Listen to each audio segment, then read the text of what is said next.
y'all consider it to be a robbery if Travis Hunter did not win the Heisman? Yes. Ah, And I'll tell you why. The precedent says Travis Hunter should win the Heisman if you look back at elite two-way players back then, i.e. Charles Woodson is the first one that probably comes to your mind. But if you look on the other side of that, if you look at running backs collegiately who have gone over 2,000 yards, who have led their conference in rushing, those pillars of a running back, although great heroic feats, those seasons were not accompanied by Heisman trophies. And again, when Barry Sanders did it, I don't believe Barry won the Heisman. When Melvin Gordon did it, I don't believe he won the Heisman. So there's been precedent throughout history, and there's a few others on that list that have scratched 2,000 yards, but again, they have yet to, you know, attain the mantle of the Heisman Award. So what Travis Hunter did is spectacular. Leading the Big 12 in picks, and then not only that, have over 1,000 yards receiving while playing 100% of the snaps in every game. Believe he missed a game or two this year, which is really impressive, considering the snap count. Relatively durable for all the snap counts that he did get. You're just gonna be hard pressed to not give it to a guy that again eclipsed 1,000 yards receiving, also while having four interceptions on top of that.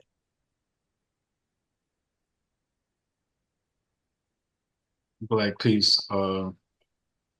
Is it a robbery if Travis Hunter does not get this award? And I also want to mention right now he's minus 4,000 uh as a favorite to win the award. Oh wow. No, I think it's the perfect competition, in my opinion. If anybody was to compete against Travis Hunter, I think since last year everybody had him as the Heisman winner. That's a great Um, question. so I just kind of feel like it was like the perfect storm for him to have competition with. I don't think there's going to be no quarterback. I don't think there's going to be any other position that'll be able to compete with Travis Hunter other than Ashton Jeanty.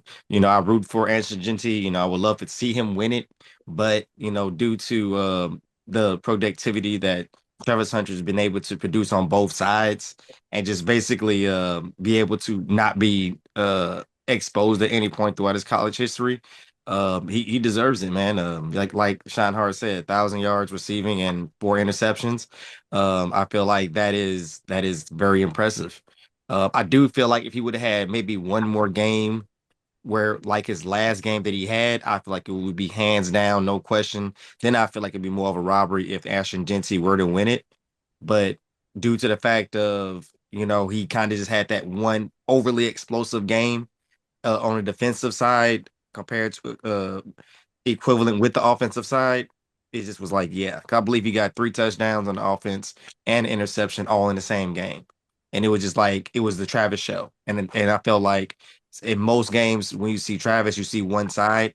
So therefore, that's why I feel like it's not a robbery. I just feel like, you know, um, as great as he is, it could have been just a little bit more to solidify a point of, hey man, he got robbed if Ashton wins. It's like no close competition, but I do give it to Travis. So Dating back to 1979, there has been 26 players to reach the 2,000 yards rushing in a season.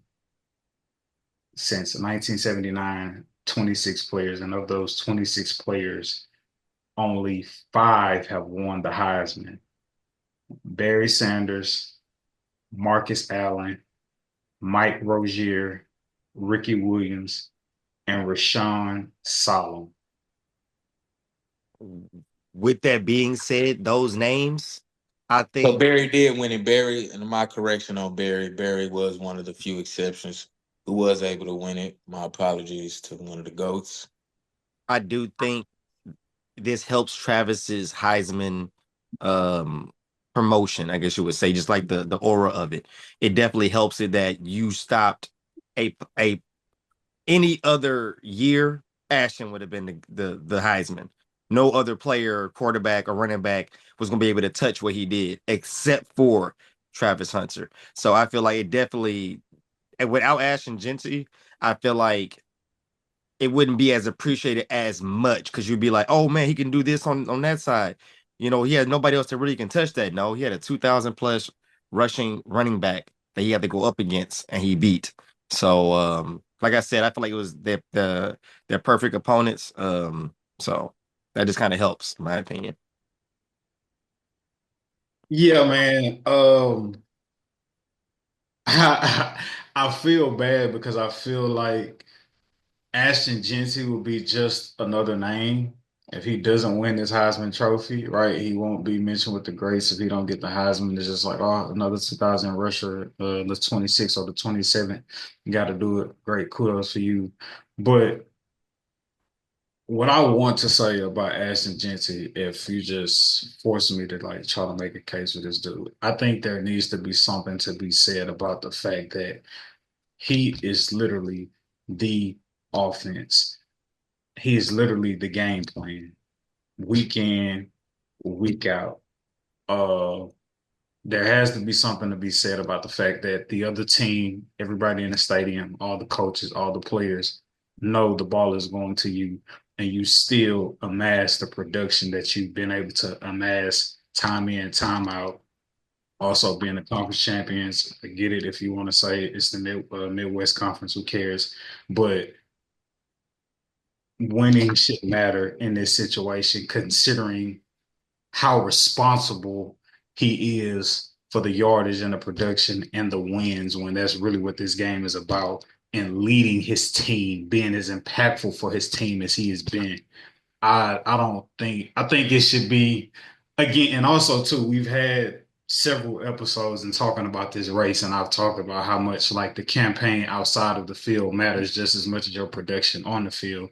And me feeling like that's one reason that Travis edges out against Ashton Jeanty and just like the notoriety of Coach Prime in Colorado versus a Boise State, that's not coming on. Well, I wouldn't even say that's not coming on to 10 because Colorado, the bus, them being like, in that Midwest, Denver, Colorado, they coming on late too. But it's like, do we watch Prime, Shador, and Travis, or do we just watch Ashton Jeanty, who's, I guess relatively quiet and you know what I'm saying? Like all this stuff that Travis do with the streaming with Kai and so on and so forth. All that stuff matters in terms of like staying in people's face and making a case for yourself and being likable, right, and so on and so forth. But Ashton Jeanty, bro, uh, pull up his stats real quick for the people out there. Um, yeah, Ashton Jeanty, 2,500 rushing, nearly 2,500 rushing yards. Obviously, he'll clear that once the playoffs start. 20 and 29 touchdowns. Like that, like again, bro. Them knowing you getting the ball and they still can't stop you, bro. That's a different level and testament to like greatness and truly being unstoppable, regardless of like the quote unquote talent. But I'm gonna throw a horseshoe in this feel good story, and by horseshoe, I'm gonna say a fact. okay, The fact of the matter is, Ashton Jeanty plays in the MAC conference. The MAC conference historically has been known as one of the weaker conferences within the FBS. It's not the SEC by a long shot. I don't even believe it's the Big 12 conference.